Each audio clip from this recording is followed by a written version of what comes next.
A Federação Espírita do Paraná apresenta Divaldo Pereira Franco, na 12ª Conferência Estadual Espírita, com o tema Lições da Vida.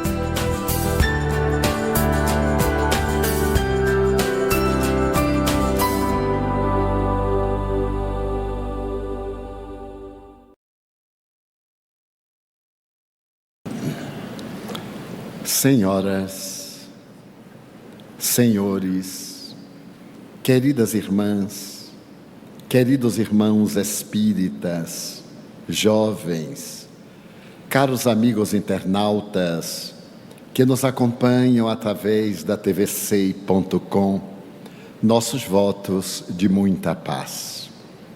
O milagre da vida permanece fascinante.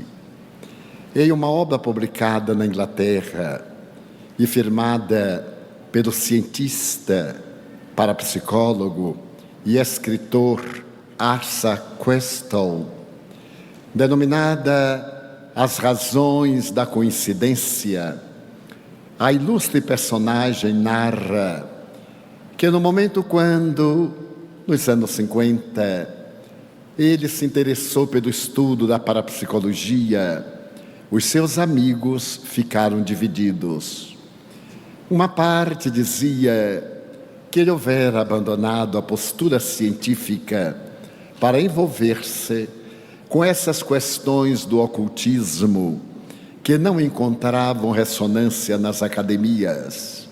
E a outra parte asseverava que o seu senso de busca havia o levado à investigação.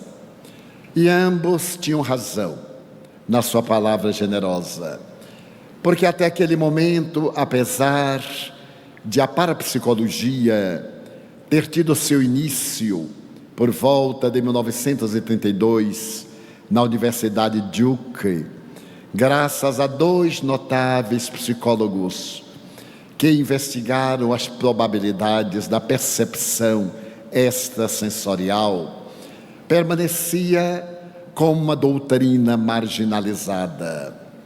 O Dr. Joseph Banks Heine e sua senhora esposa, a doutora Louisa Heine, depois de investigarem demoradamente as possibilidades parafísicas das criaturas humanas, haviam definido a parapsicologia como sendo um ramo da ciência da psicologia na sua área experimental.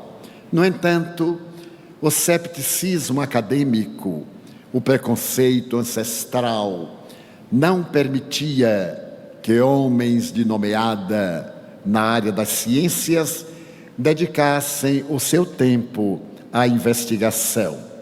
E Asa Questel resolveu mergulhar profundamente nessa investigação, utilizando-se dos valiosos instrumentos da física quântica, recorrendo às maiores autoridades dessa doutrina, principalmente aqueles que haviam contribuído grandemente para torná-la uma doutrina digna de respeito e credibilidade.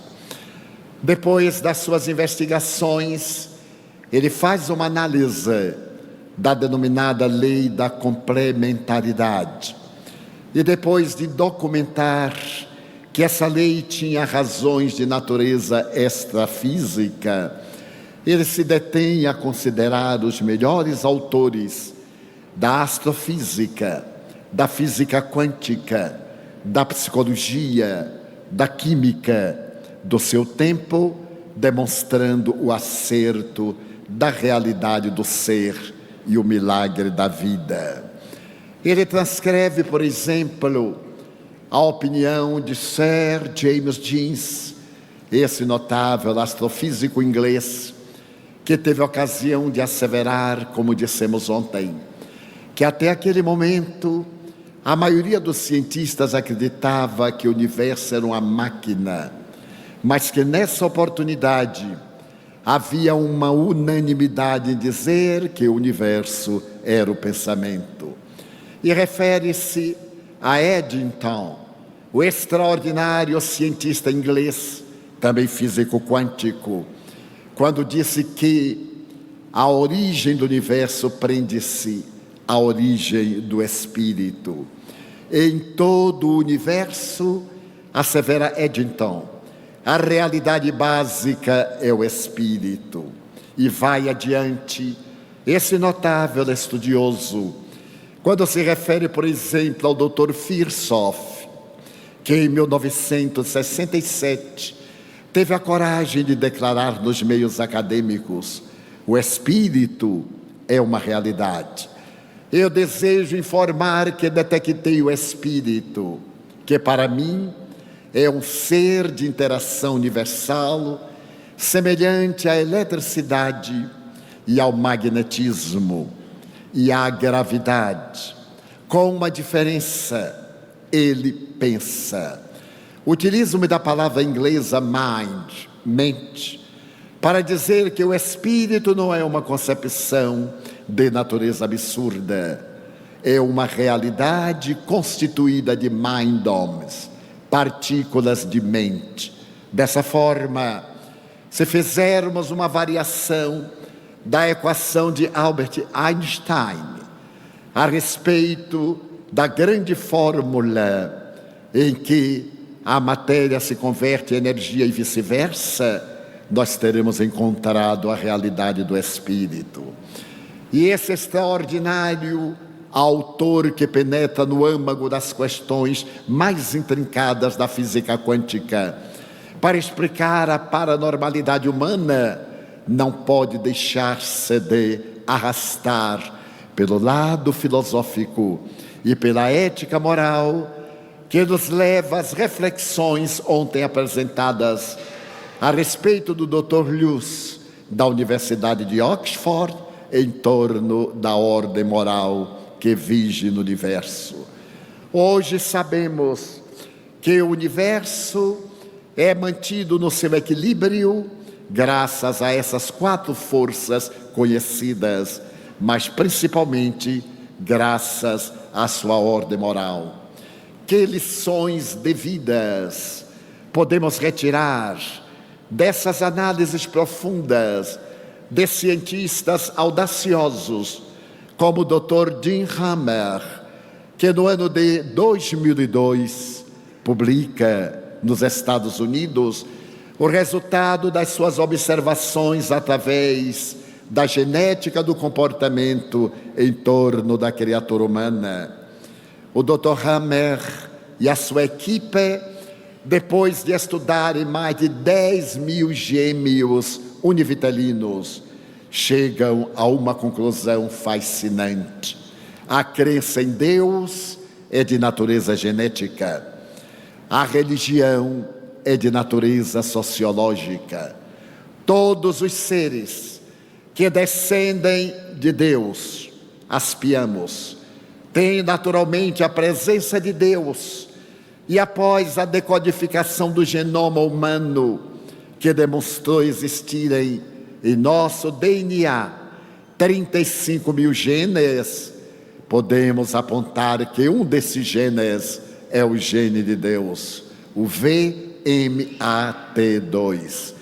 Então assevera o Dr. Jim Hammer e a sua equipe que nós estamos diante de uma realidade divina, que é o ser humano.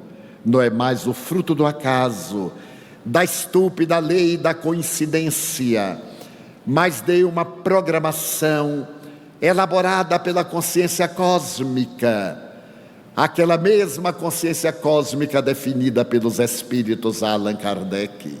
E é por esta razão que a nós nos cabe desenvolver essa realidade interna que é Deus no âmago do nosso coração. O reino dos céus está dentro de vós, acentuou Jesus com propriedade, procurando demonstrar que nós somos a essência da manifestação do pensamento divino e a roupagem celular que pertence à Terra vai realizando as suas experiências de transformação, de mutação e de assimilação, para que em cada etapa possamos realizar a busca da plenitude, a felicidade. Lentamente, essas lições de vida parecem induzir-nos a uma visão psicológica, conforme acentuava Carl Gustav Jung, o pai da psicologia analítica ou psicologia profunda, quando acentua na sua obra: o ser humano é um animal profundamente religioso.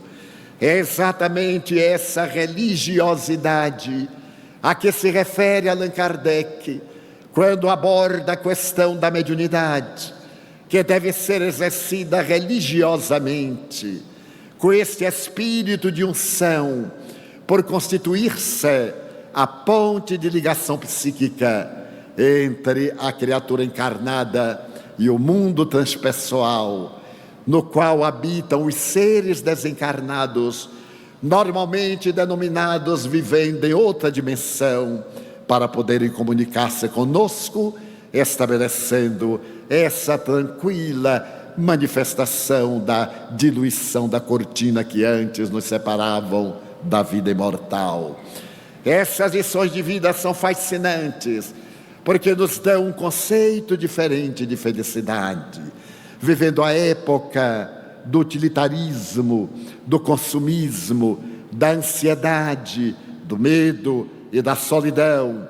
É inevitável que a nossa meta a respeito da felicidade tenha um caráter de urgência, porém a felicidade dentro de padrões que não resistem à crítica das necessidades interiores, em razão de confundirmos o ter com o ser, o possuir com o libertar-se, fascinados pela ciência do mercado, a realizarmos sempre a aquisição de ter mais, e cada vez ser a criatura menos e menos.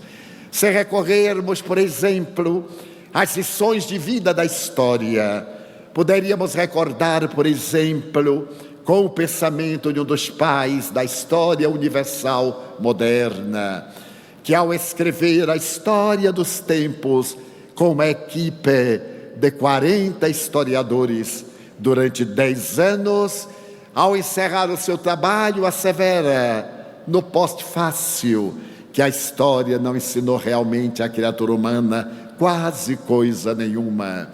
As lições devidas, incertas nas páginas da história, não serviram de paradigmas e de edificantes lições para os povos que vieram depois.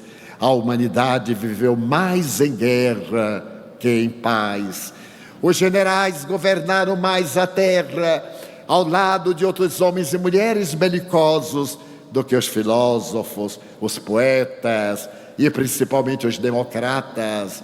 A criatura humana, na oportunidade, na segunda metade do século XX, quando foi apresentada a sua obra, ainda permanecia na busca de coisas inúteis, nas fantasias da ilusão, sem dar-se conta de que a história havia passado, deixando os rastros dolorosos das suas experiências amargas. E o Will Durant, o autor dessas palavras e outras expressões verbais, faz-nos recordar, por exemplo, o pensamento nobre e doce de Leon Denis, o poeta do Espiritismo, que no prefácio da sua obra Depois da Morte tem a oportunidade de dizer: vi deitadas nas areias do deserto, sobre as águas dos oceanos, as cidades famosas do passado. Cartago, coberta pelos lençóis de areia, as cidades dominadoras do Império Romano, com os seus templos derruídos, as suas construções agora transformadas em colunas de pé, diante das quais as aves dos céus erguem seus ninhos e as serpentes se agasalham. O tempo tudo destruiu. Aquelas colocações românticas dos casais que escreveram no tronco das árvores as suas expressões de alegria, de esperança, parecem tão distantes, porque o tempo consumiu, devorou na sua terrível velocidade. Que ficou da história, senão a paisagem das cidades vencidas, das culturas destruídas, ficando ainda mais dolorosa a imagem da morte, principalmente quando se observa o cadáver de um ser amado diante da mesa fria de mármore e se pergunta, então, e agora, para onde ele vai? Que irá acontecer-lhe?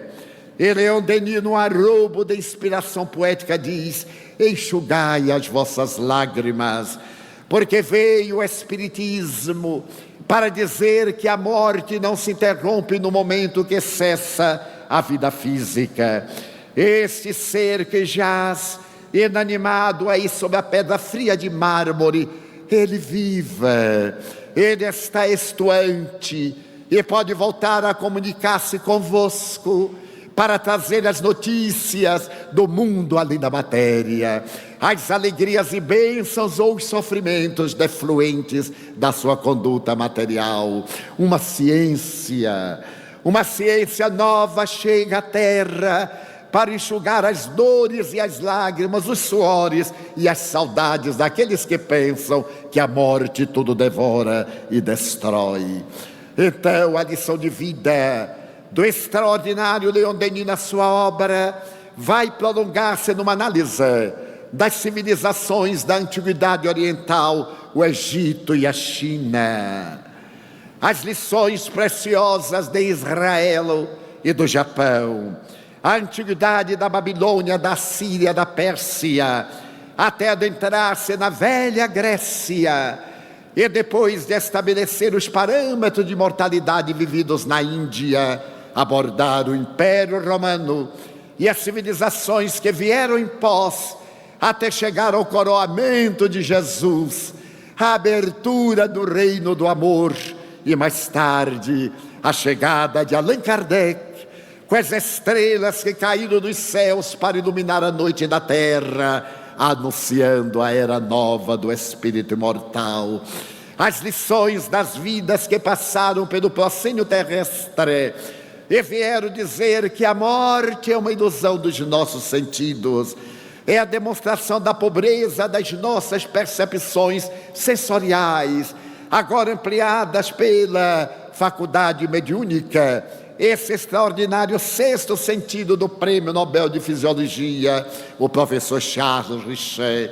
Então o Espiritismo vem convocar-nos à busca, sim, real, da felicidade legítima, aquela que não se consome na ilusão do já conseguido, aquela que não está estribada na posse possuidora do possuído pela posse, mas aquela que significa a realidade da plenitude que Jung denomina a individuação, o estado luminoso, palavra que se deriva do verbete latino nomen, luz, para dizer que da luz gerados, como assevera o Espírito Joana de Ângeles, retornamos à luz, que é a nossa fatalidade de natureza espiritual. Então, para entendermos as lições de vida e da nossa vida, vamos recorrer à história da Antiguidade Oriental, principalmente ao pai da história grega, e nos detemos a pensar no que escreveu Heródoto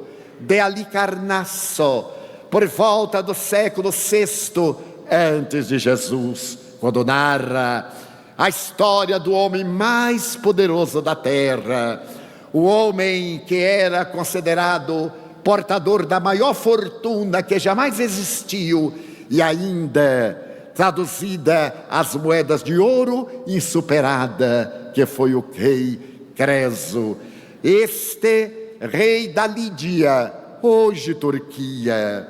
O rei Creso havia conseguido amealhar uma fortuna incomparável, graças aos dons da natureza, porque vivendo na cidade de Sardes, a capital da Lídia, esta cidade era banhada pelo rio Pactolo, que trazia das montanhas auríferas as grandiosas pepitas que ficavam às margens no longo curso do rio. E como era patrimônio do país, todas as pepitas eram recolhidas nos imensos cofres subterrâneos do palácio do rei Creso. Ele mandava fundi-las. É a primeira personalidade que funde moedas em ouro com a sua efígie. Algumas delas, há menos de 20 anos, arrematadas para o Museu de Nova York. Algumas, pela fortuna de 200 milhões de dólares, dão ideia do poder desse homem, que praticamente era invejado pelo mundo conhecido e vivia na sua casa palaciana, cercado daquilo que aparentemente proporciona felicidade. O rei Creso, ademais da fortuna colossal, do brilho, da arte, da beleza, das construções e do trabalho aurífero e das estatuetas de pedras preciosas, era pai.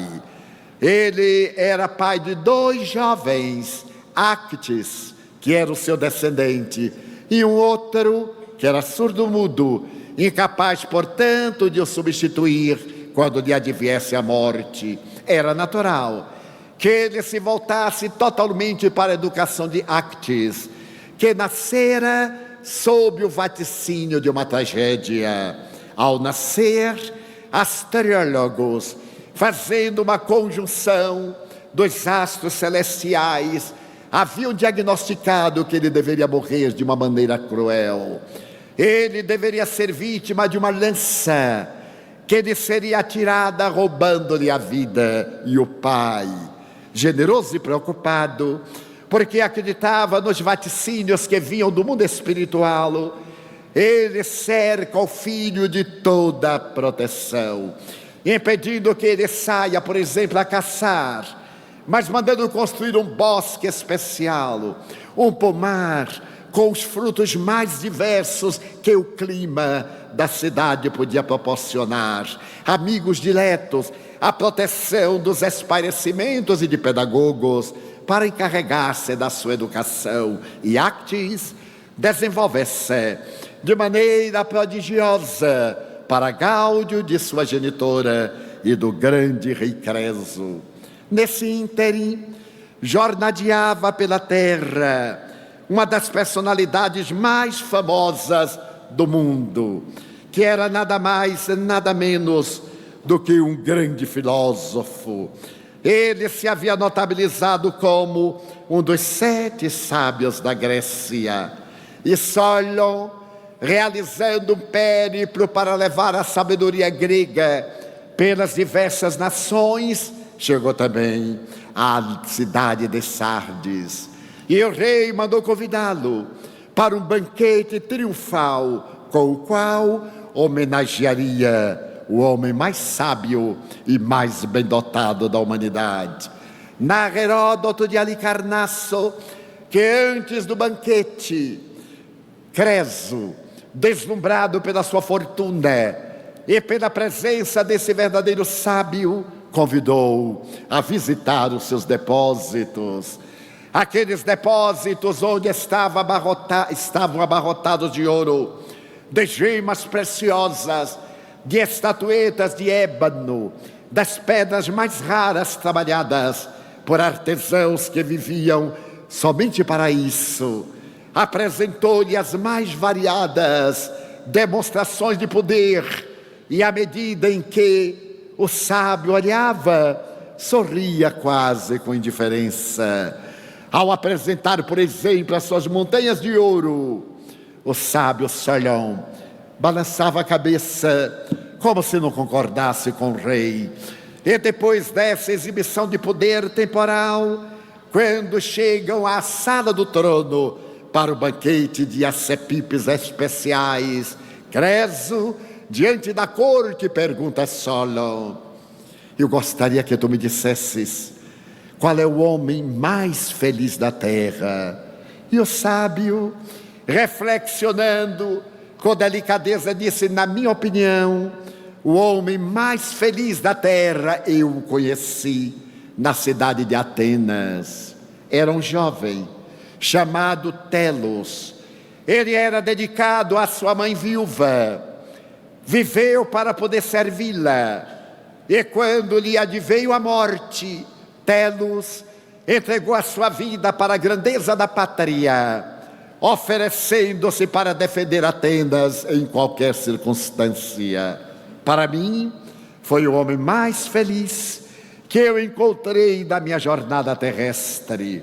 O rei mordiscou o lábio inferior com um pouco de ira e de decepção. Como é que aquele jovem pária, órfão, poderia ser o homem mais feliz do mundo diante dele? E então voltou à baila, sorriu e agora, procurando disfarçar o desencanto, perguntou novamente a Solon: na sua opinião, qual foi o segundo homem mais feliz da terra? E estava certo de que o sábio diria que era ele, em razão da sua fortuna. E Solon respondeu com certa tranquilidade: eu conheci Atenas, 2 jovens dedicados à pátria, aos deveres, ao pensamento, à filosofia. Quando estavam na idade adulta, dedicaram-se a servir ao próximo e a fazer o bem. Eles, na minha opinião, são as segundas pessoas mais felizes do mundo. Então, o rei, agora amargurado, já não deu importância ao sábio que, na sua opinião, não era tão sábio assim. Menosprezou de certa maneira. E a hora da despedida, Solon disse-lhe: majestade, nunca poderemos saber se a pessoa é realmente feliz até que ela suporte o peso do tempo ao instante da sua morte. Esse foi. Solon continuou na ilusão, nesta ilusão de que a vida eram os valores aquinhoados que ele possuía. Mas nesse ínterim aconteceu algo muito especial na Frígia, um país próximo, quando Midas, o famoso rei da mitologia, que tudo quanto pegava se transformava em ouro, quando Midas teve um problema com seu filho Adasto, que havia cometido uma arbitrariedade, o pai mandou-o ao exílio. Estando no exílio, Adasto, Creso, sabendo que se tratava do filho de um outro rei, mandou buscá-lo e trouxe-o para Sardas, para que ele pudesse servir de companheiro a Actes. Eram 2 jovens da mesma idade.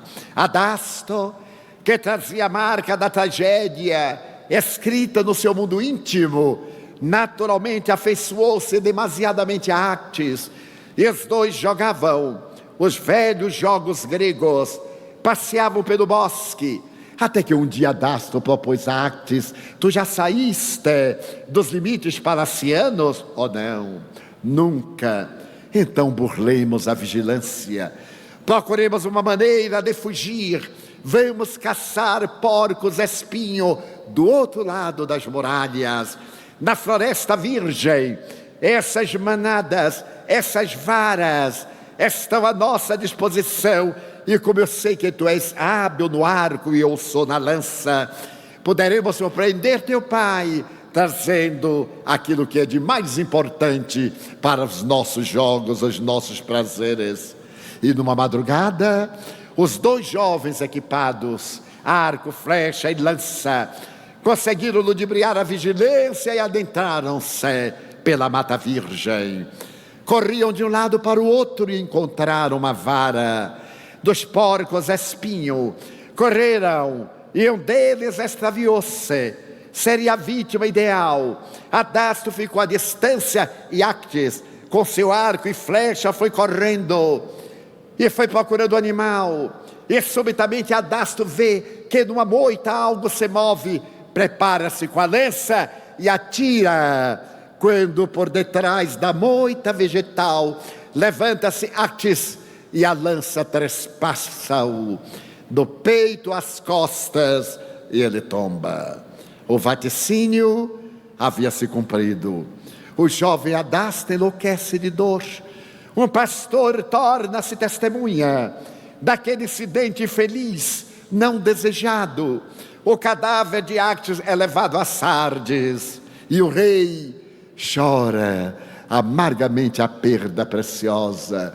Agora ficava com o filho surdo-mudo, incapaz de legislar, e lamentando a tragédia e inocentando Adasto. Algo acontece que perturba o reino da Lídia e o reino da Frígia. Adasto, considerando-se instrumento de desgraça, apunhala-se sobre o caixão do seu amigo e falece numa dessas tragédias gregas. E o luto tomou conta da Frígia e da Lídia. Mas logo depois, um oráculo prevê que um grande império está à borda da perda dos seus valores, porque Ciro, o rei da Pérsia, o grande conquistador com seus exércitos, acaba de vencer o rei Astiages da Babilônia, esmagar a Babilônia inteira, libertar os judeus e entregá-los a um patriarca para que os leve de volta a Jerusalém e reconstrua-se o templo, o velho templo, para que ele receba toda a glória que havia perdido da sua destruição. E Ciro avança com as suas tropas na direção de toda a região. Então, de imediato, Creso atemoriza-se e teme que Ciro venha na direção do seu país para poder abocanhar aqueles tesouros acumulados durante o seu reinado. E de imediato prepara-se para fazer uma luta, uma guerra de guerrilha, para enfrentar o poderoso rei de maneira de surpresa. E começa a contratar mercenários. Os mercenários não são cidadãos, são escravos da guerra. E no momento hábil fogem como as ratazanas no momento em que os navios naufragam.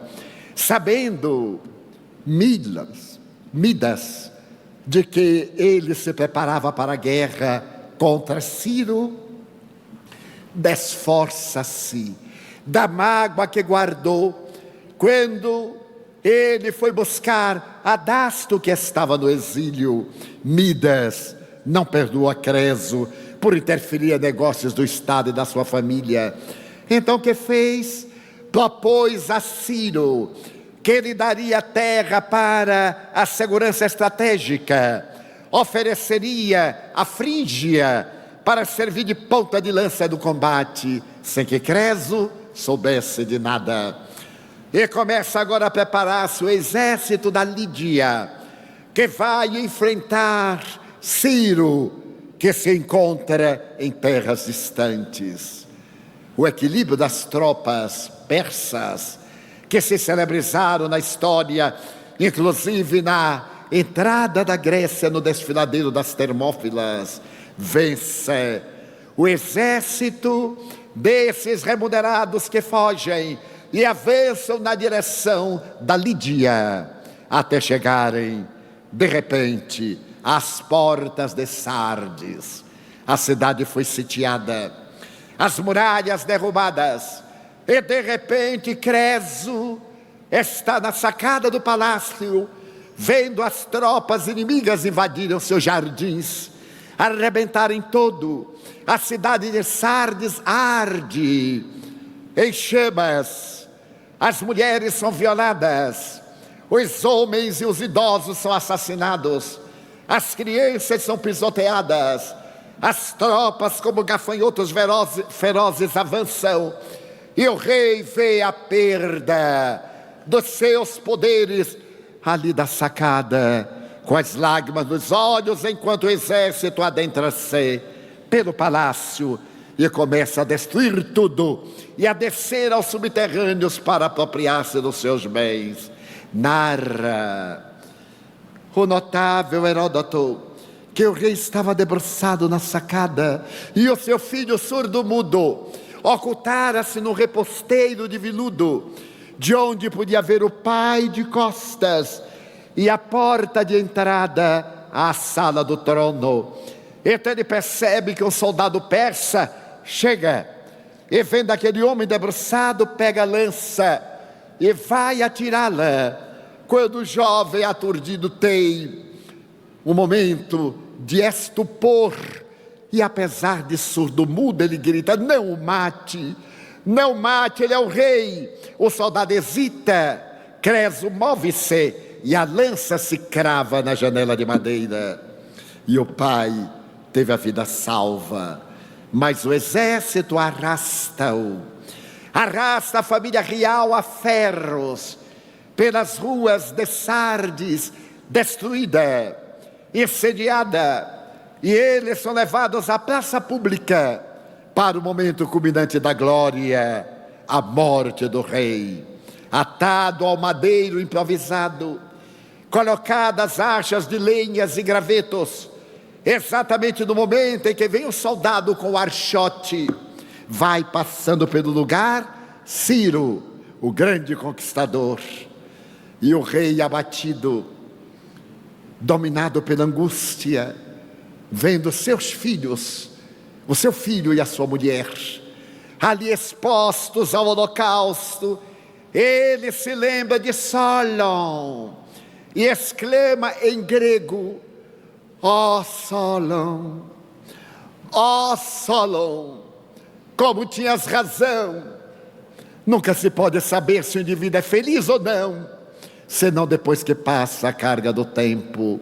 Mas Ciro era um amante do filósofo grego, e ao ouvir falar o nome de Solon, ele para o animal e pergunta: e tu conheces Solon?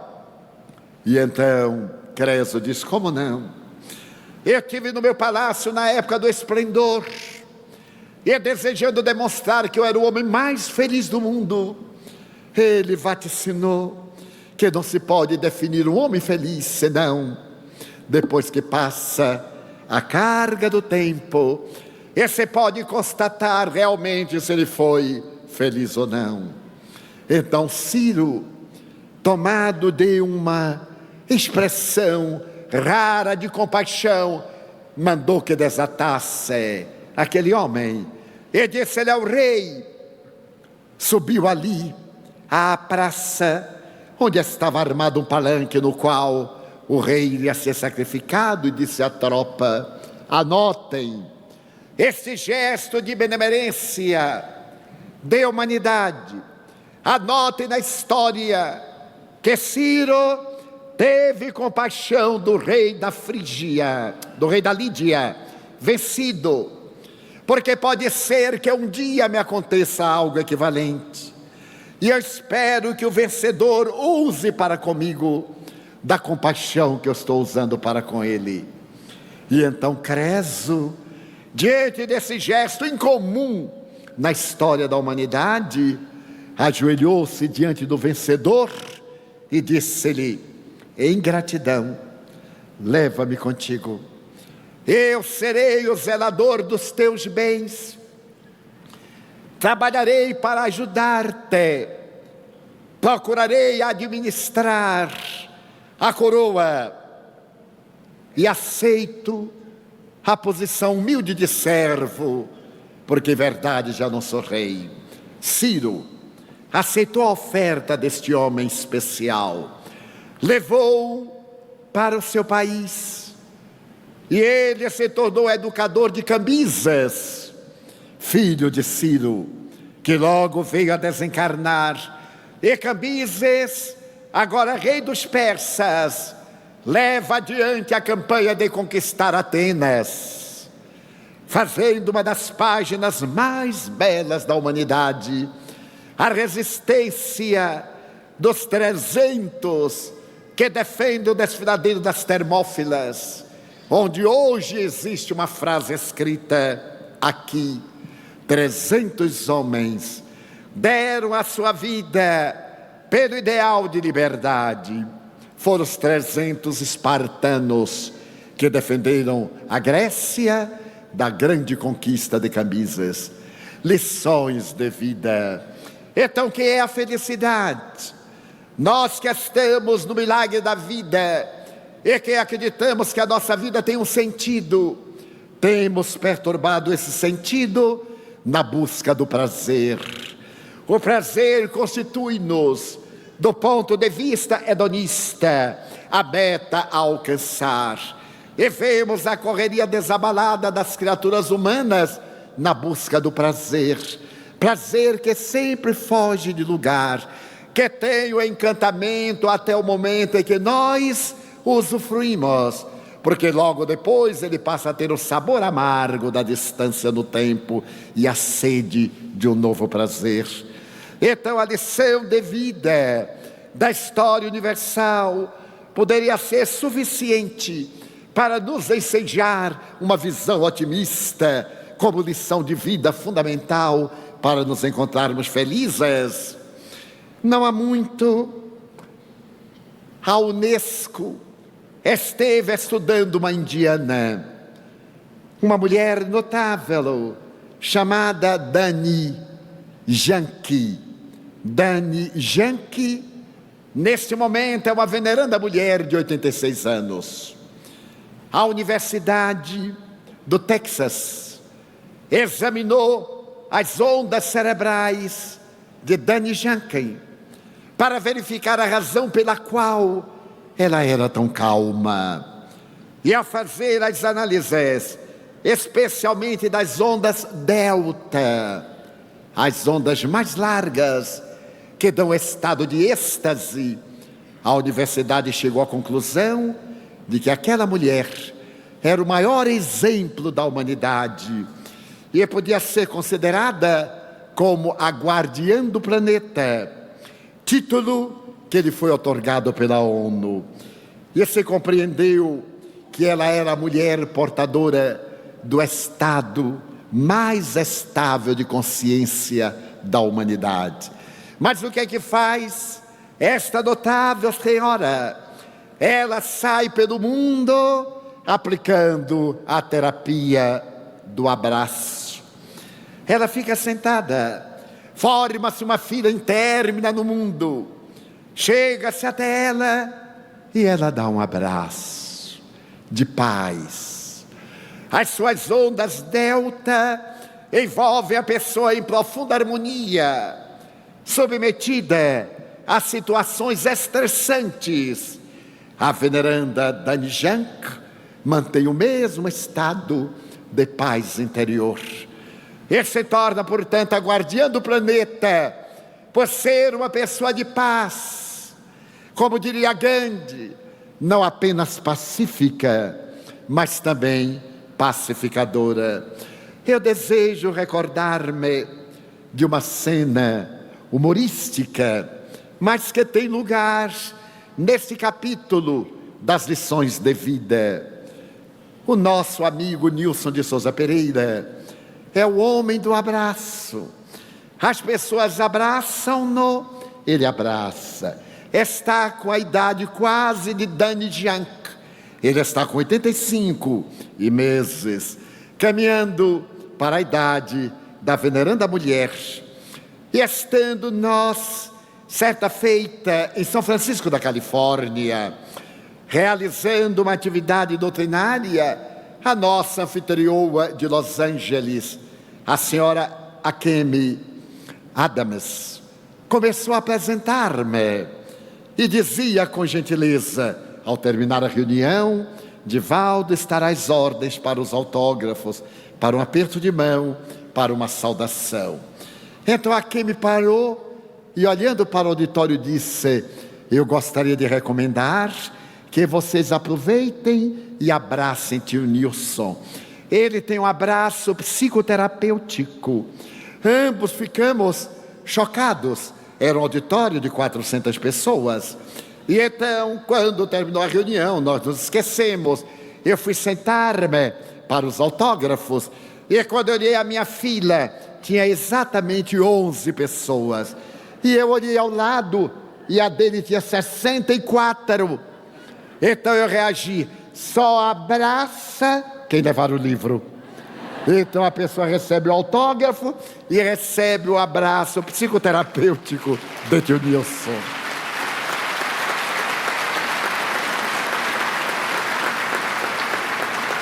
Siddhani Jank foi considerada pela ONU como sendo a mente mais estável e o abraço mais salutar. Nós, de terceiro mundo que éramos, porque estamos nesse desenvolvimento ciclópico, também temos o nosso Dani Janko, que tem o seu abraço psicoterapêutico. Mas são lições de vida, essas lições da solidariedade, de darmos um pouco, porque aprendemos a receber, e na lição sublime da caridade, que é a base da proposta moral da doutrina espírita, nós consideramos que a caridade é sempre dar coisas e não dar-se. Joana de Ângeles então propõe, na sua bela análise psicológica, fazendo uma ponte entre a psicologia espírita e a psicologia de Carl Gustav Jung: não dê presentes, faça-se presente. Porque é muito fácil mandarmos um presente ao aniversariante, mandarmos um presente a alguém que está distante pelo matrimônio, até mandarmos flores, bombons a alguém que está enfermo, pelo telefone e pela internet. Mas é mais importante fazer-se presente. Dê menos presentes ao filho. A bicicleta, a motocicleta, o carro, e faça-se mais presente junto a ele, para poder acompanhar-lhe o desenvolvimento intelecto-moral, para poder orientá-lo no momento em que surgem as más inclinações que vêm de existências transatas. Façamos-nos presentes para, nos momentos dos conflitos, nesse claro escuro da transição da adolescência, podermos dialogar com nosso filho, com a nossa filha, darmos segurança e ele ter a certeza de que a sabedoria está no pai, na mãe. Ainda recordávamos há pouco com um casal que, quando nós temos 10 anos, escreve uma pequena crônica. Sempre dizemos: papai e mamãe são as pessoas mais sábias do mundo. E o cronista diz que, ao chegar-se aos 15 anos, você costuma dizer: papai e mamãe às vezes sabem as coisas corretas. Quando se atinge 18, 20 anos, você diz: papai e mamãe são 2 dinossauros, não entendem de nada. Mas quando você completa 30 anos, você diz: papai e mamãe às vezes têm ideias fabulosas. E quando se completa 45, 50 anos, papai e mamãe foram as pessoas mais sábias da minha vida. Porque então nós já passamos por aquele ciclo do chamado choque de gerações e atingimos o momento em que o amor é convidado à liça da solidariedade no seu momento culminante. Eu me recordo que na Mansão do Caminho procuramos dar sentido psicológico às vidas. Várias crianças foram deixadas na lata do lixo e nós criamos uma história para elas. Nunca lhes ocultamos a origem. E há uma dessas que me perguntou um dia: mas tio, eu sou a pessoa mais infeliz do mundo. E eu perguntei: por quê? Porque eu não tenho ninguém. Eu não tenho a ninguém. E eu disse: muito obrigado, porque você nos tem a mim, ao tio Nilson. Há 20 tias que renunciaram à vida para amar. Não é isso que eu quero dizer. Diga exatamente o que você quer dizer. Não, tio, mas eu não tenho. Eu entendi o que ela queria dizer. Eu não tenho ninguém biológico. Sou menos do que um cão, do que um gato atirado fora. E eu lhe disse: você se sente infeliz com isso? Sinto-me. Então deve ser uma grande desventura receber o meu carinho, o carinho de tio Nilson e de tantas pessoas que a amam. Então os olhos dela brilharam com uma descarga de adrenalina. Ela disse: não, tio, para mim é uma honra. Eu digo: então você não é infeliz. Se a sua mãe não a tivesse colocado na lata de lixo, nós não a receberíamos. Então a sua mãe teve uma ideia admirável, não a podendo educar ou não querendo. Ela, se viesse trazer-me, eu não aceitaria, porque aqui é um lugar daqueles que não têm genitores. Iria ajudá-la a criar você. Mas ela então, colocando ali no depósito de lixo, sabia que nós íamos amá-la. E amamos porque queremos. Os pais têm a obrigação de amar. Nós elegemos a quem amar. E elegemos você para poder amá-la.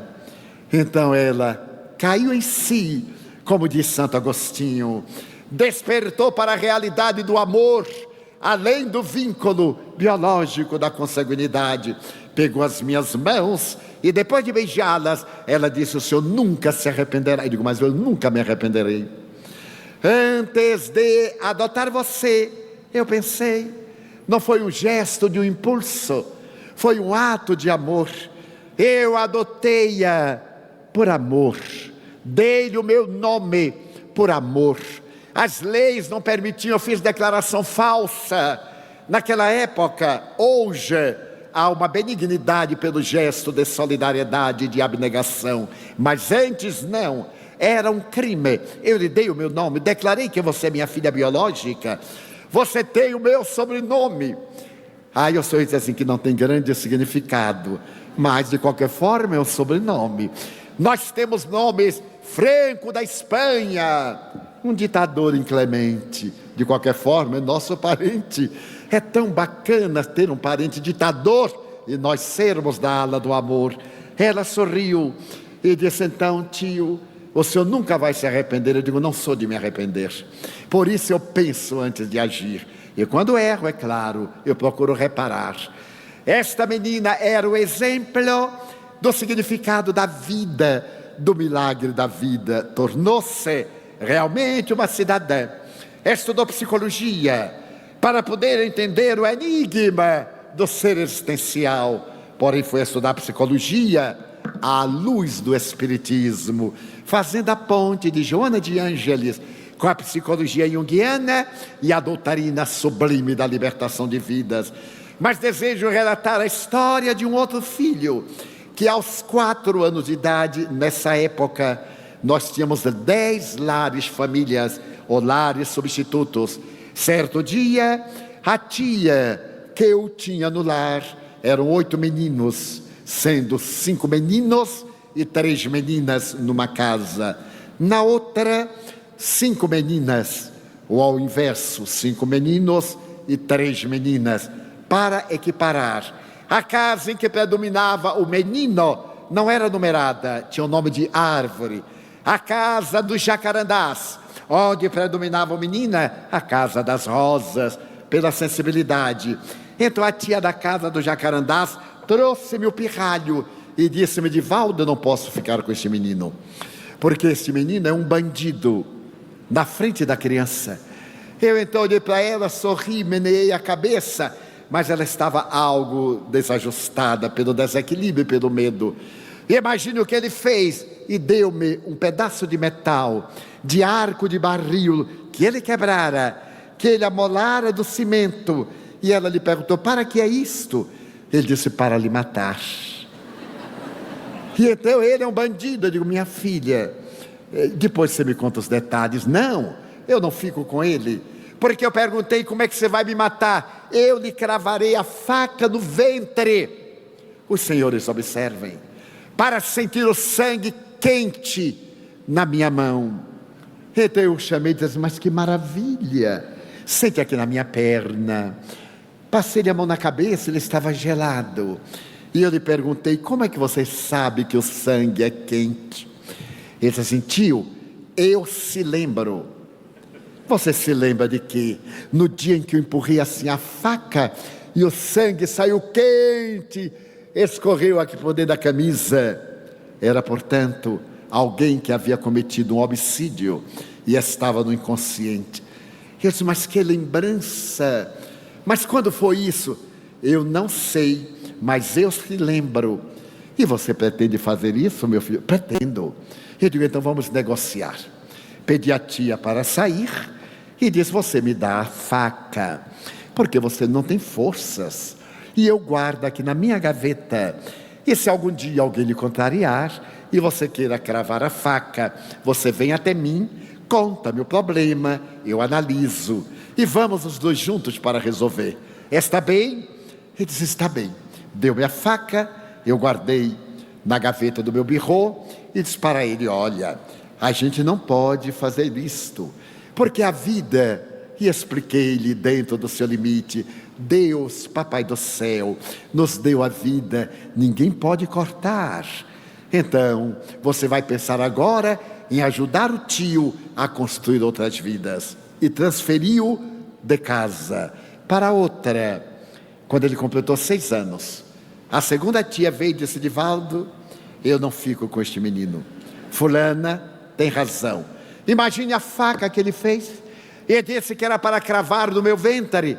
Na hora que eu reclamei, já era uma faca mais aperfeiçoada. Ele havia feito um cabo com 2 pedaços de madeira e envolveu-os num cordel. E quando ele veio, tio, ela está com medo de mim, mas ela não tem o direito também de ficar me botando o dedo assim na cara, tem? Eu digo, tem, meu filho, porque você tem cara, ela tem o dedo. Ela não deve, ela deve passar a mão na cabeça, deve dar um beliscão discretamente, deve puxar a orelha como que não quer nada, diz assim, você não faz mais isso, e puxa. Ele sorriu, e eu disse, você tinha coragem de empurrar essa faca na sua tia? Olha, se ela chatear muito, eu acho que empurro, sabe? Ele disse, então dê-me a faca, e eu vou guardar para oportunamente. E transferi de casa. Certa feita, ele veio desesperado, tio, não me perturbe, sente aí, eu estou ocupado. E tio, sente aí, você sabe, quando eu estou trabalhando, não posso ser perturbado. E tal, esperei, ele foi acalmando. Eu perguntei, qual é o problema? Já passou a raiva. Eu digo, viu quanto foi bom esperar? Agora vem cá, vamos orar. Peguei a mão. O que foi? Eu briguei com fulano. Eu digo, então vamos orar por ele. Ele precisa da sua pressa, embora você esteja errado, vamos orar por ele. E assim passaram-se. Ele mudou nas 10 casas. E eu colecionei 16 facas. Um revólver e o que seria um rifle com um tubo, ele fez uma arma de fogo. E eu fui tomando. Ele estava com 15 anos, quando a última tia me disse, não fico com ele. Todas, porque adulto é assim, guarda o ressentimento da criança. A criança nem sempre, todas tinham ressentimento dele, por mais que eu trabalhasse os adultos. E então ele veio e disse, e agora, tio? Eu digo, agora eu vou liberá-lo, eu vou lhe dar a liberdade que você quer. Mas tio, eu sou uma criança, eu tenho 15 anos. Eu digo, por isso mesmo, eu lhe dei 10 chances, e você destruiu todas as 10 chances, meu filho. Eu não posso tomar conta de você. Eu e seu tio Nilson somos os tios, nós representamos os pais, nunca os substituímos. Nós criamos a mentalidade de que nós seríamos irmão do pai, que tendo morrido legou-nos esta herança, e nós somos os tios. A quem eu vou pedir para você ficar? Agora você está emancipado. Ele era moreno e ficou lívido. Mas tio, para onde eu irei? Eu não sei. Você elegeu. Eu lhe dei 10 lares, meu filho, e você elegeu a rua, portanto está emancipado. Tio, me dê outra chance, que era o que eu esperava. Eu digo, vamos ver. Você gostaria de voltar a morar com qual tia? Ele disse, olha tio, nenhuma presta, mas das piores, eu ficaria com tia fulana. Eu disse, muito bem, vamos fazer o seguinte, volte para casa e amanhã de manhã nós resolveremos se você viaja, tem a sua emancipação, ou se fica. E nesse íntere eu mandei chamar a tia e falei-lhe que iria pedir desculpas e ela iria aceitá-lo, porque nós estávamos ali para edificar e não para punir ou mandar embora. Para onde? Se nós que elegemos o amor não temos a capacidade de exemplificar, como vamos devolver à sociedade que ainda não aprendeu a amar aqueles que nós temos o dever de corrigir? Então falei-lhe numa boa doutrinação, como a gente faz com o obsessor, sorrindo, gentil e com medo. E logo depois ela disse, bem, eu posso tentar. Eu digo, não, você vai amar. Ele não é seu filho biológico, mas ele está aqui porque me pediu. Você me pediu para os amar, e agora sou eu quem lhe dá a diretriz de os amar, principalmente os que são difíceis de amar. Porque quando nós amamos os que são fáceis de amar, nós estamos negociando carícias, damos para receber. Ela entendeu, se foi, e no dia seguinte, muito cedo, ele veio, tio, e agora? Eu digo, agora depende exclusivamente de você. Eu não vou pedir a tia. Você vai, pede desculpas e se compromete a ter uma vida mais saudável. Ele foi, ajustou-se e mudou de atitude. Pelo menos não repetiu mais até completar 19 anos. Aos 19 anos ele veio e me disse, tio, eu gostaria de emancipar-me. Eu lhe disse, meu filho, você ainda não tem condições psicológicas para viver a sós na sociedade, mas eu quero tentar. Então eu me lembrei do pai, do filho pródigo, e disse, eu concordo com você, mas lembre-se que esta porta jamais se fecha, e antes de qualquer atitude infeliz, volte à casa. Como o filho pródigo, ele conhecia a parábola, mas eu somente o libertarei com 2 condições. A primeira delas, perguntou-me, se algum dia você tiver vontade de matar alguém, você vem aqui e mata-me a mim. Mas tio, ouça-me, Deus me permitiu educá-lo, mandou-me você com 4 meses, durante 19 anos você esteve no meu regaço, no nosso carinho, e eu terei falhado, se eu não conseguir mudar as suas más inclinações, como chama Kardec, as heranças do passado, então eu falhei terrivelmente. A sociedade ajudou-me a criá-lo, não é justo que você vá descontar o meu fracasso em uma vida que se lhe torna inamistosa. Você tem que vir aqui e encerrar a minha vida para provar que o amor não vale, que amar é uma ficção.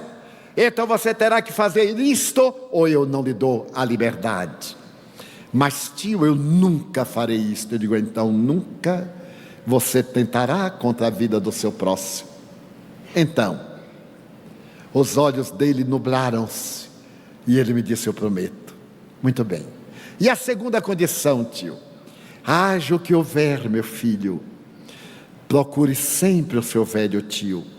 Se você cometer um erro, se você for chamado à polícia, não me mande recado, não me mande intermediário, telefone-me, mande-me uma carta, porque se vier o intermediário, você vai ter sempre a ideia de que eu atendi por causa do intermediário. Eu irei atender por sua causa, porque eu amo. Como eu não tenho nenhuma importância social, mas conheço pessoas importantes, eu irei suplicar à porta da lei, das pessoas de valor, para que juntos possamos ajudá-lo. Está bem? Ele me apertou a mão, abraçou-me em lágrimas e disse, tio, o senhor não vai receber notícias de mim. Enquanto não receber notícias de mim, é porque eu estou digno, trabalhando, e o senhor teve êxito, a mansão do caminho libertou-me do crime.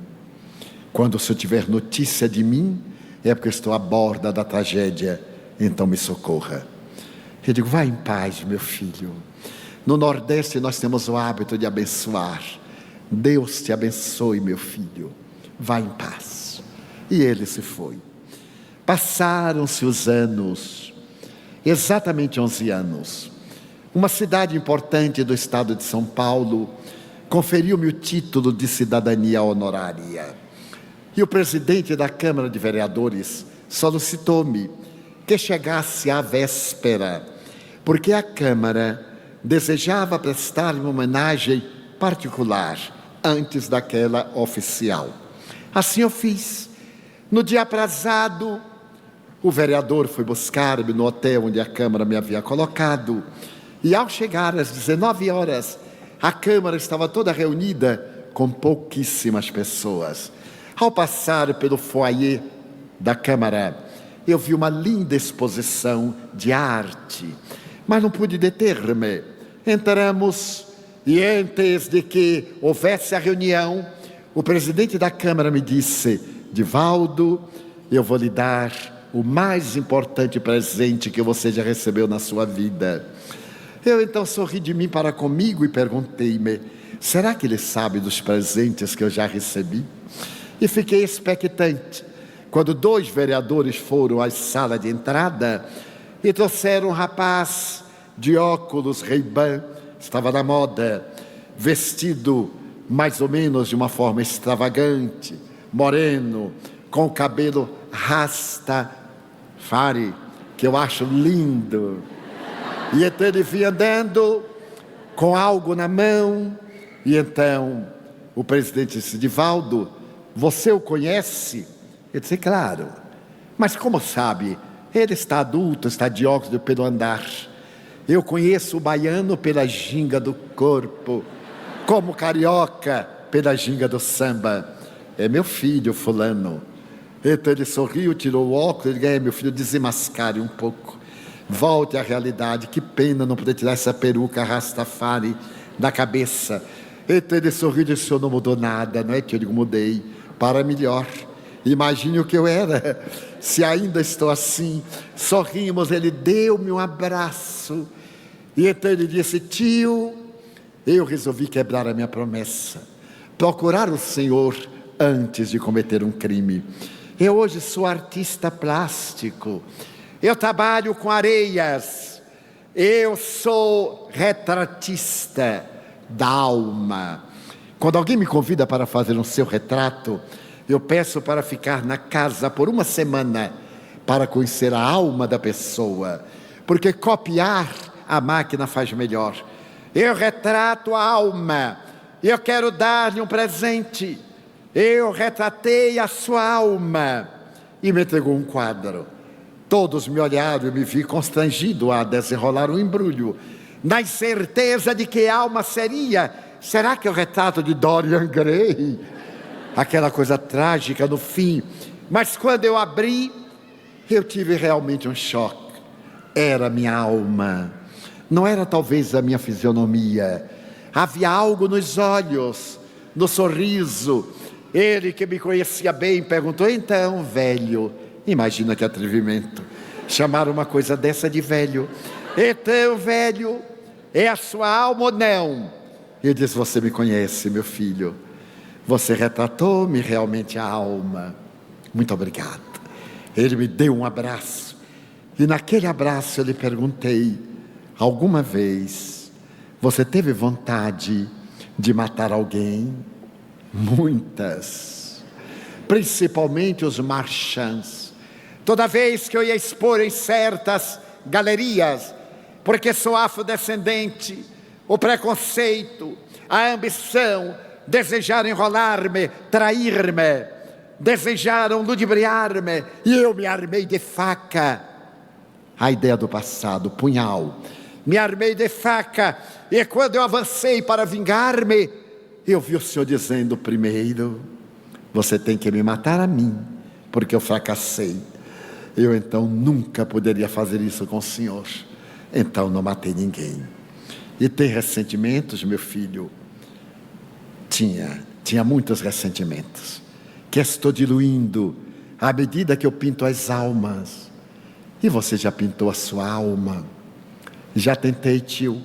Eu me olhei no espelho e ainda vejo um pouco as marcas do criminoso de ontem.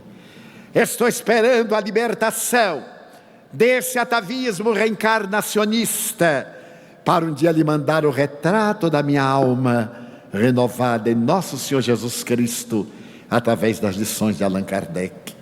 E deu-me um abraço profundo, como sendo uma das mais belas lições de vida.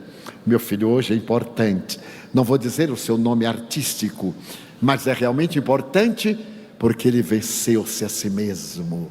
Herói não é aquele que mata os outros, que vence os outros. Nós podemos vencer outrem pela calúnia, pelo ardil, através do revólver, com veneno, por intermédio da calúnia principalmente, através de qualquer arma. Mas para vencer-se, é necessário reunir todas as forças deste milagre que é a vida interior, o Deus interno, para que Ele possa diluir as nossas paixões acalentadas através dos milênios. Então, as lições de vida que encontramos pelo cotidiano. Joana de Ângeles, na sua obra Em Busca da Verdade, diz que no processo antropológico da evolução, quando nós éramos apenas instinto, quando nós tínhamos a prevalência do medo e da ira, e ainda não havíamos alcançado o amor, houve uma fissão da nossa psique. A nossa psique experimentou uma divisão, e a partir daquele momento psicológico, nós nos demos conta que somos um self, um si mesmo, um ser espiritual, e estamos no ego. Quando Jung convencionou essa dualidade arquetípica, ele criou a palavra Selbst, em alemão, que era a língua da região em que ele nasceu, Zurique. Quando sua obra foi traduzida ao inglês, então Selbst foi substituído por Self. E então assevera Jung que o Self tem um caráter de imortalidade. Ele não se dilui, ele não se degrada.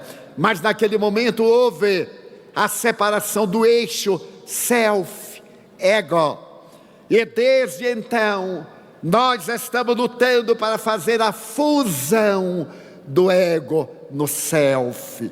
Porque foi naquele momento que surgiu a consciência, o discernimento. De repente, o homem de Neandertal, há 60 mil anos, começou a perceber o claro e o escuro, o medo. Ele decodificou a sensação em uma expressão psicológica. O medo das feras, o medo das outras tribos, o medo de ficar na floresta, de todas essas coisas sísmicas que ele não entendia, maremotos, terremotos, tsunamis, chuvas torrenciais, que ele se deu conta das estações do ano. Periodicamente voltavam as chuvas que desapareciam, que voltavam. Chegava a canícula, que se transformava em frio e que voltava. Então ele percebeu que as aves, atirando sementes à distância, fazia que nascessem novas árvores. E é neste momento que o ego toma conta do nosso processo, ao atingir o estágio de Homo sapiens. Quando então nós passamos pela fase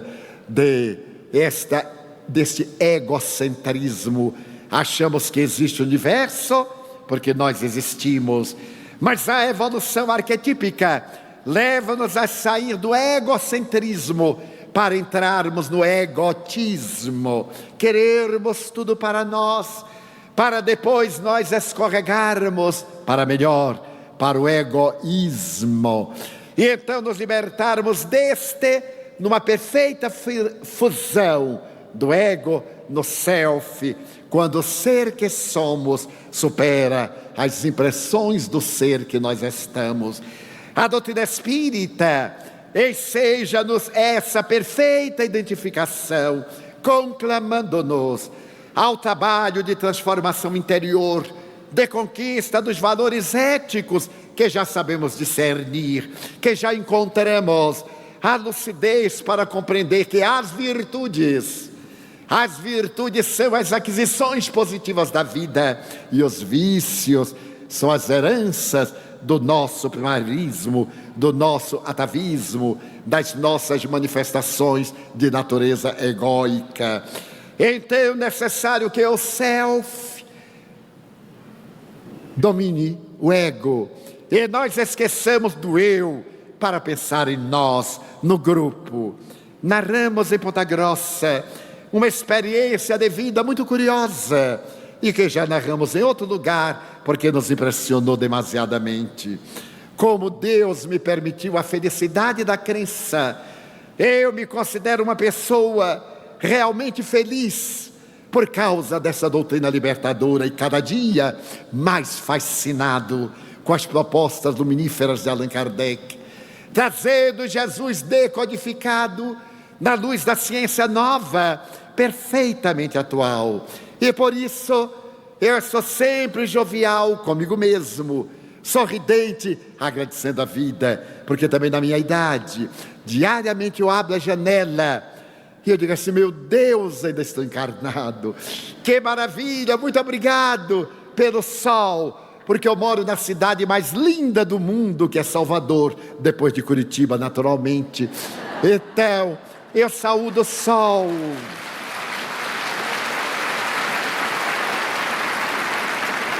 Eu agradeço a vida. E como viajo muito, estou normalmente no aeroporto, dia sim, dia não, semana sim, semana não, e sou bastante conhecido pelos atendentes. Estava no mês de novembro fazendo check-in, e antes de chegar ao balcão, a fila imensa, eu estava sorrindo, mas sorrindo de felicidade. Eram 5 horas da manhã. Então, o sol maravilhoso, esse sol, porque o sol da Bahia não produz suor, é abençoado por causa da brisa do mar, um pouco diferente daqui do suor de Curitiba. Então eu estava jubiloso e sorrindo, várias filas. Na terceira fila, um cavalheiro gritou de lá: ei, por que é que está rindo de mim? Eu digo: não é possível. Ah, louco de toda a estatura. Mas eu continuei, parecendo não ter ouvido, e ele voltou à carga: você aí está rindo de mim ou está rindo para mim? Eu então fiz de conta que não havia enxergado, parei e disse assim: não, senhor, eu não estou rindo do Senhor, nem estou rindo para o Senhor. E ele perguntou: e por que não? Eu disse: porque eu sou cego. Então o povo sorriu na fila. Ele ficou embaraçado, é claro, ele não podia brigar com o cego, e fiquei de olho duro. Ele saiu da fila, veio, olhou bem, passou a mão, eu firme, não era aí. E então ele disse: mas o senhor é cego, com estes olhos tão claros? Eu disse: pois é, quem vê olho não vê nervo óptico. Ele disse: eu conheço essa voz é de Divaldo Franco. Eu tenho um programa de televisão, um programa de rádio, não me lembrei. Não é Divaldo Franco? Eu digo: é, sim, senhor. Mas você não é cego coisa nenhuma. Eu digo: sou. Eu sou cego à agressividade humana, eu sou surdo à estupidez humana, e eu sou mudo às expressões de agressividade dos meus companheiros. Então desculpe, continuo cego. E rindo, ele disse: ah, Divaldo, é que você não faz ideia dos meus problemas. Eu disse: nem o senhor dos meus. Agora, que culpa eu tenho do senhor ter problemas? Só não tem problema o esquizofrênico. Ele não tem problema, ele é problema para os outros. Então, o senhor me desculpe, ter problema é sinal que estamos vivos, meu amigo. Na hora que o senhor desencarnar, o senhor não tem problemas.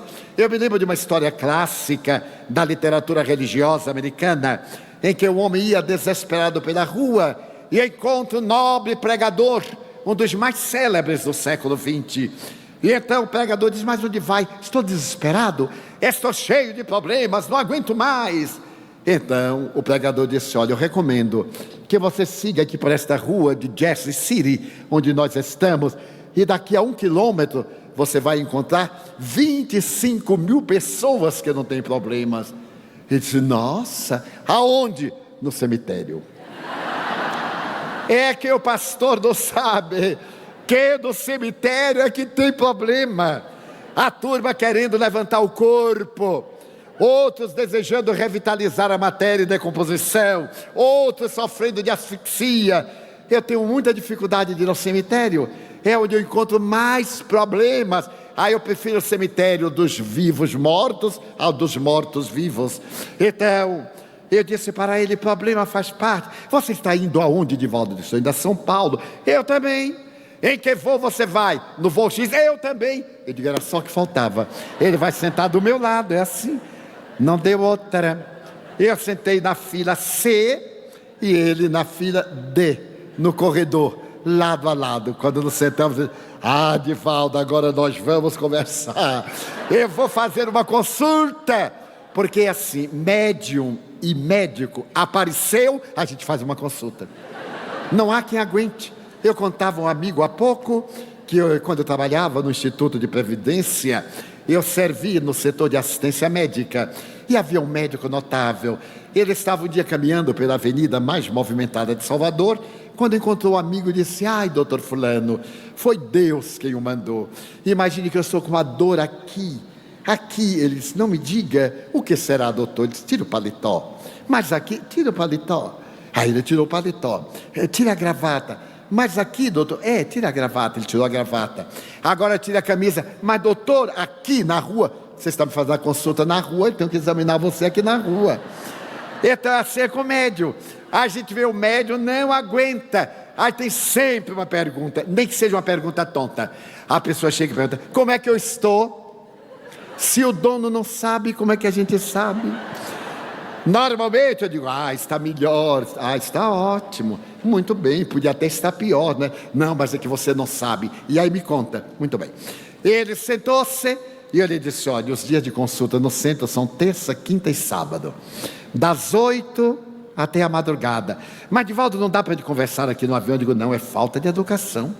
Porque cada um de nós aluga uma poltrona, apesar do povo pensar que comprou o avião todo, olha aí, tudo gritando, como se estivesse na sala de visita. É falta de educação social. A poltrona é alugada.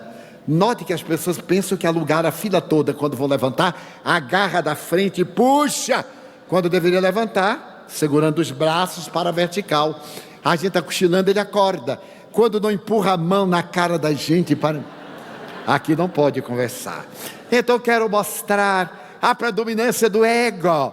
É necessário que nós modifiquemos essa estrutura através das lições preciosas das virtudes, as virtudes teologais, a fé, a busca, a esperança, o elan da nossa vitória e a caridade. Como dizia Paulo, e das três, a fé, a esperança, a caridade é a maior. Na sua memorável epístola aos Coríntios, que alguns traduzem com a palavra amor, que não é a mesma coisa, porque a caridade é o amor, sim, na sua expressão mais elevada. Então é necessário que estejamos abertos às lições da vida. A vida tem desafios, o que é extraordinário, mas também tem soluções. Aqueles que nos adentramos pela doutrina espírita, diante dos desafios, logo a solução. Primeiro, nunca reaja.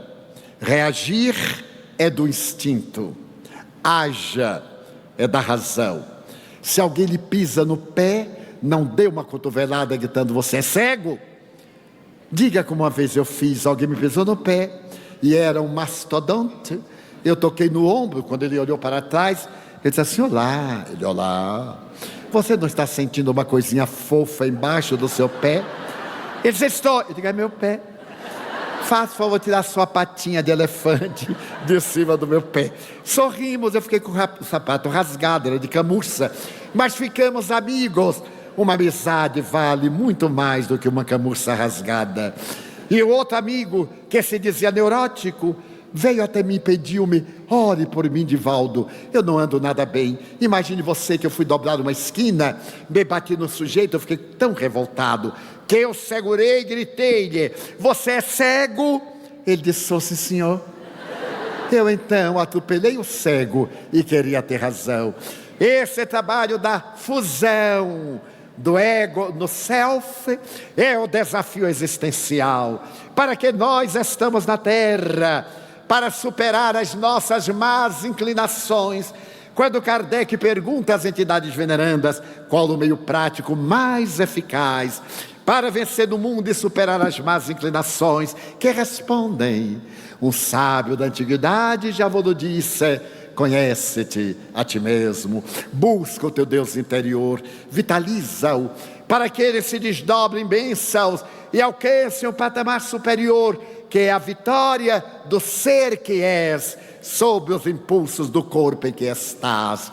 Então nós temos os desafios, mas temos desafios mais terríveis do que esses do cotidiano, que é a interferência dos espíritos perturbadores em nossas vidas. Vivemos o momento da depressão, do autismo, da manifestação violenta dos nossos sentimentos, das crianças hiperativas, das crianças autistas.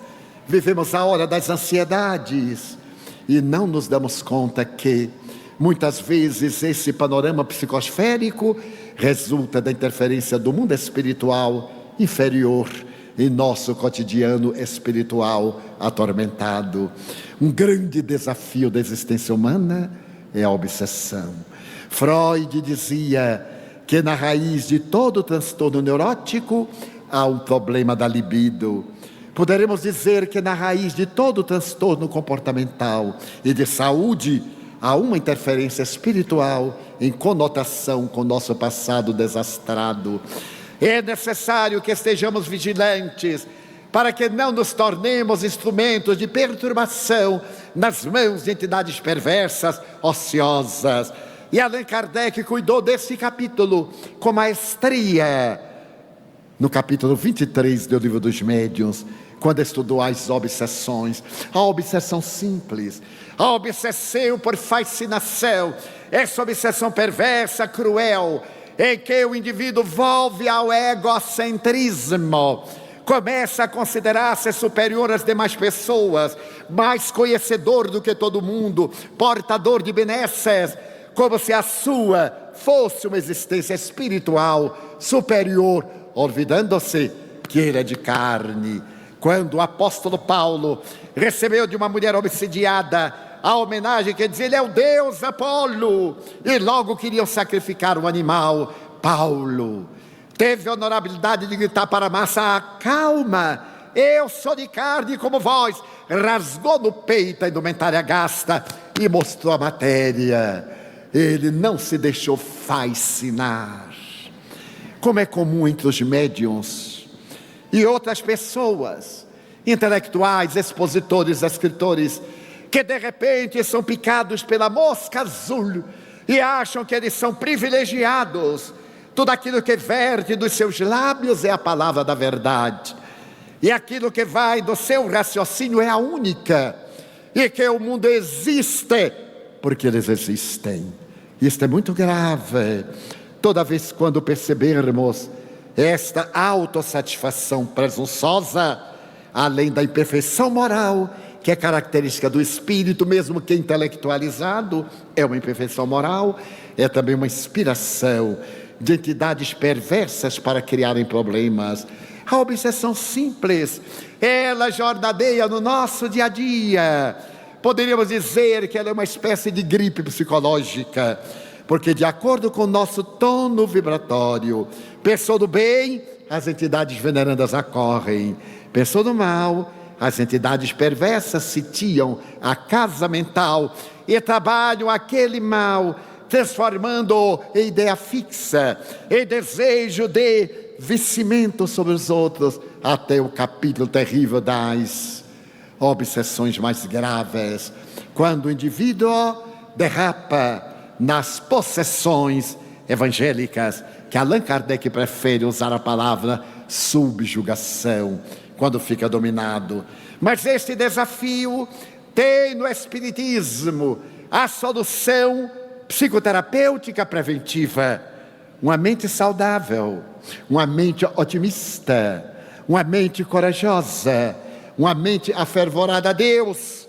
E tem também, quando instalada a problemática, a terapêutica curadora, através da oração, da paciência, da prática do bem, da ação da caridade, que são recursos psicoterapêuticos que obstaculizam a interferência das entidades perversas. Ademais, os passes, a terapêutica vibratória, bioenergética, a água magnetizada ou fluidificada, as nobres sessões desobsessivas, nas quais se dialogam com os adversários que vêm de ontem, e se lhes dá a chance sublime da sua reparação.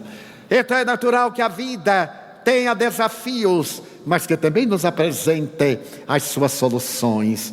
Faz muitos anos, em 1991, fui conhecer, numa viagem à Índia, o eminente guru Satya Sai Baba, que tem recebido muita crítica através da internet e especialmente por programas que teriam sido feitos pela BBC de Londres, mas eu estive lá. E então, depois de visitarmos diversas cidades da Índia, onde desenvolvemos um pequeno programa doutrinário, acompanhados por mais 14 pessoas, incluindo o nosso Nilson, chegamos à cidade em que se encontrava o Swami. E era natural que eu tivesse uma grande curiosidade de conhecê-lo. Levei o Bhagavad Gita para lê-lo na Índia, para me impregnar das velhas tradições do hinduísmo e para poder reverenciar Brahma, Rama, Deus, a solidariedade. No primeiro dia em que nós nos dirigimos ao lugar em que ele recebia, na sua edificação, ao lado da qual há um grande educandário, nós fomos de táxis, adrede contratados. E quando saltamos, Nilson, eu e mais 2 amigos que estavam nesse táxi, veio uma criança de rua, um menino de 7 para 8 anos, sujo, como eu nunca tinha visto, tão maravilhosamente sujo. O cabelo negro, untado de banha de porco, os olhos brilhantes, lindos. E então ele chegou e disse: eu tomarei conta do táxi. E eu olhei, era uma fila de centenas de táxis, todos iguais, todos velhos, todos horrorosos. Eu digo: meu Deus, na hora que nós sairmos, milhares de pessoas, até encontrarmos o táxi, vai ser muito difícil. Então eu sorri para ele. Ele disse: pois não, muito obrigado. E fomos assistir ao primeiro encontro com Swami. Esse encontro deu-se de uma maneira sui generis, que já narramos oportunamente. A hora em que nós saímos, naquela multidão, lá vi o menino correndo: olha o táxi de vocês. Pegou pela minha mão e levou-nos o grupo de 4 e disse: o táxi é este. Eu então, conhecendo a índole da criança, eu disse: olha, eu vou lhe dar uma pequena gorjeta. Eu falo inglês que nem eu entendo, mas eu sei o que é que estou dizendo. E então eu chamei o intérprete e disse: traduza para ele. Mas ele havia entendido e disse: não precisa, eu entendi. Mas quando eu pus a mão no bolso, ele disse-me: eu não quero nada de você, eu quero você. Eu digo: meu Deus, será que eu traduzi certo?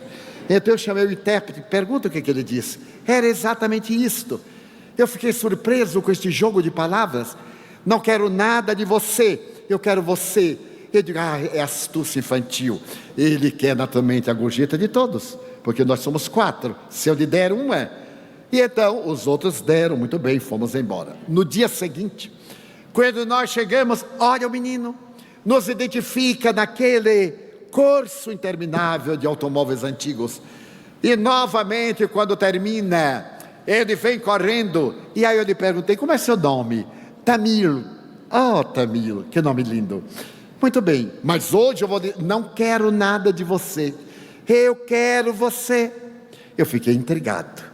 Olhei para aquele menino e senti uma onda de ternura. Então eu disse: venha cá, já que você não quer nada de mim, me quer a mim, deixa eu abraçar você. Ele me deu um abraço, me estreitou o pescoço e disse-me: I love you, my father. Notem que pronúncia. Eu amo meu pai. Então eu disse: me too, my son. Eu também, meu filho. E me comovi. No terceiro dia, eis que vem Tamil. Father, father. Eu digo: olá, Sam. Olá. Ficamos amigos. No último dia, ou no penúltimo, eu lhe disse: Tamil, amanhã nós vamos embora a outra cidade. E eu gostaria de lhe dar um presente, Tamil. Onde é que você mora? E o intérprete aí traduzindo, porque eu queria guardar para o resto da vida: eu moro em um lugar qualquer, e à noite eu me visto com um lençol de estrelas. Eu digo: meu Deus, é poeta, meu filho. Teve a quem puxar. Aí eu olhei para ele, passei a mão na cabeça suja. Eu disse: o que é que você gostaria, Tamil? Não quero nada. Eu digo: mas eu vou dar. De qualquer forma, e não discuta comigo que eu sou adulto. Eu vou lhe dar uma bola, porque criança adora bola. Ele disse: como vai Pelé? Eu disse: ótimo.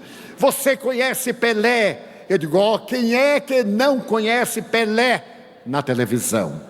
Claro que eu conheço Pelé, a sua vida. Ele disse, um dia que encontrar Pelé, você dá um abraço. Eu digo, não sei se ele aceita, mas pelo menos eu digo, Pelé, Tamil mandou um abraço. Sorrimos. E eu disse, amanhã eu vou trazer uma roupa para você, porque essa roupa está um pouquinho superada, não está? Ele disse, foi até de um irmão meu, mas ela já está morrendo, não está? Eu digo, não, já morreu, ela só falta agora decompor. Sorrimos, eu tenho um olho clínico, acostumado com criança, calculei comprar uma roupinha e uma alpercata. Os pés estavam de crostra, para ser raspado não com bucha, mas por telha do telhado, para tirar tudo. Eu disse, amanhã você toma banho também? Claro. Como é que se toma banho? Nos pontos capitais, norte, sul, leste, oeste. Eu digo, meu Deus, meu filho, o filho que eu perdi nos caminhos da vida. No dia seguinte, quando eu cheguei com a roupinha que me aparece Tamil, meu filho estava lindo, havia tomado um banho total. Os 4 pontos cardeais e os arredores. Estava lindo. Então eu despi ali na rua, mesmo que na Índia isso é muito comum, vestiu, calcei a sandália, olhei, um amigo fez uma fotografia e ele me disse, leve-me com você. Eu digo, não posso, meu filho, mas eu nunca mais me esquecerei de você. Você tem alguém? Eu tenho uma irmã. Eu digo, as leis não permitem, Tamil. Você tem pai, mãe? Não sei.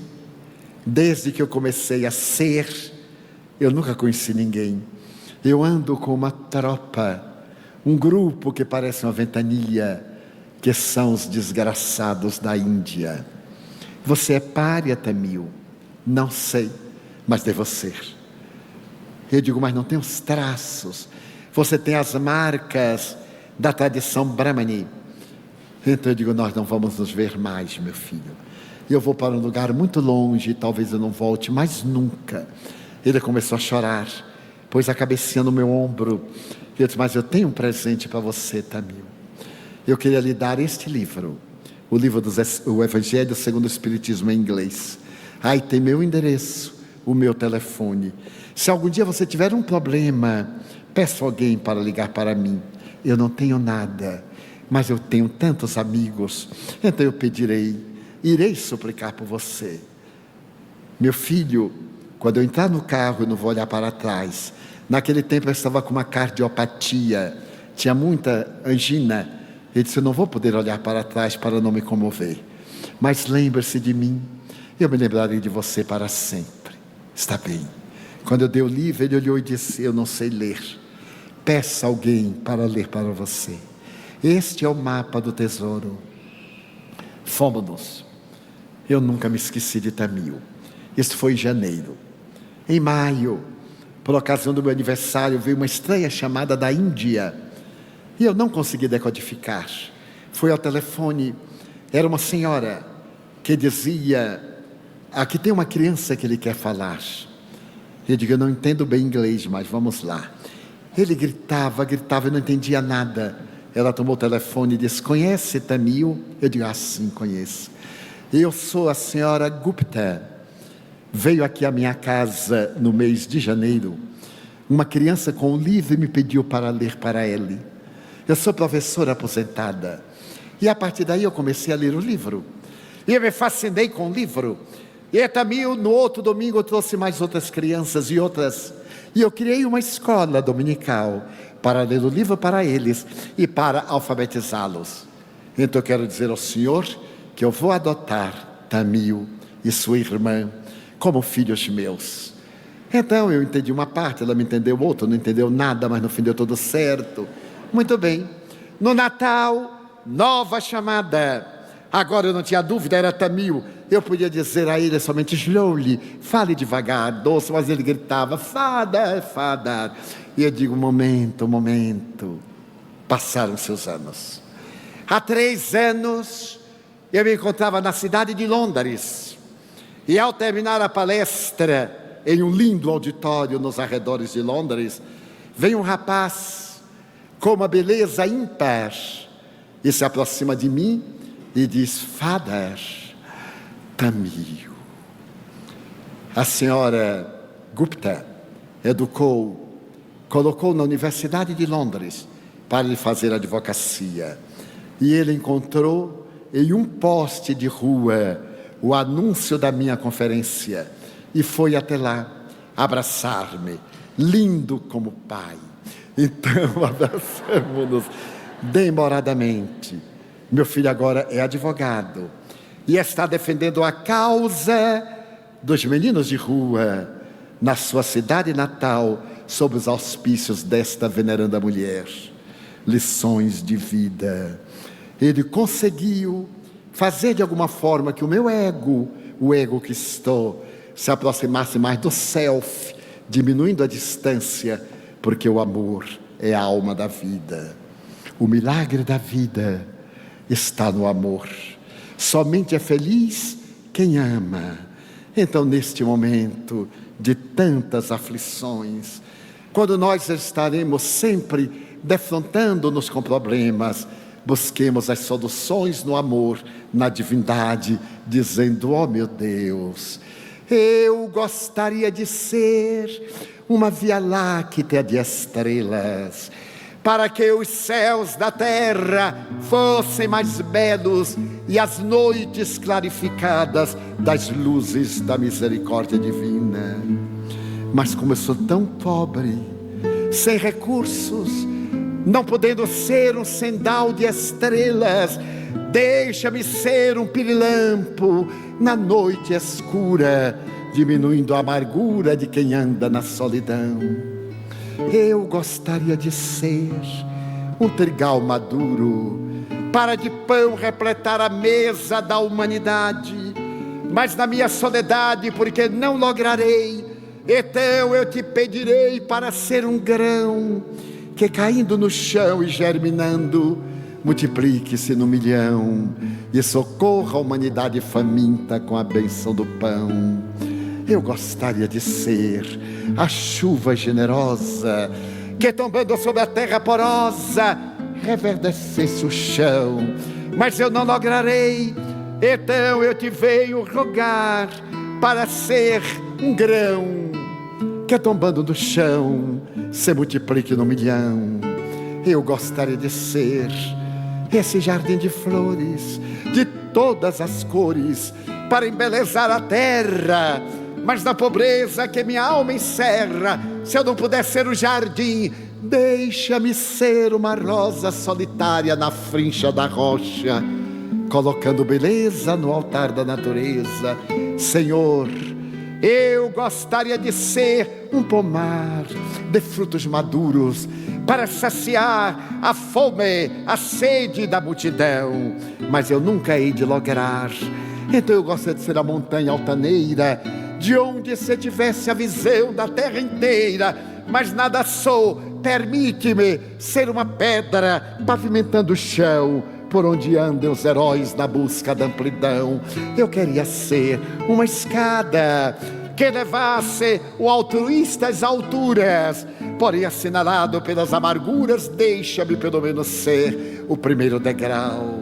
Eu gostaria de ser uma árvore frondosa, derramando sombra no chão, mas ainda sou tão solitário que prefiro ficar sob os seus galhos de amor, para quando alguém passar pelo meu caminho, eu lhe pergunte de mansinho: olá amigo, para onde vais? E se ele me interrogar quem és tu, eu lhe possa dizer: sou teu irmão, dá-me tua mão, irei contigo, sou teu amigo, Senhor. Eu gostaria de ser poeta, esteta, orador, declamador, musicista, porém me faltam o éstero, a beleza, a magia.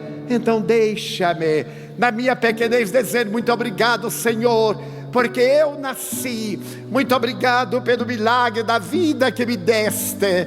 Obrigado porque creio em Ti, pelo Teu amor. Obrigado, Senhor, pela sua atenção. Muito obrigado, senhores.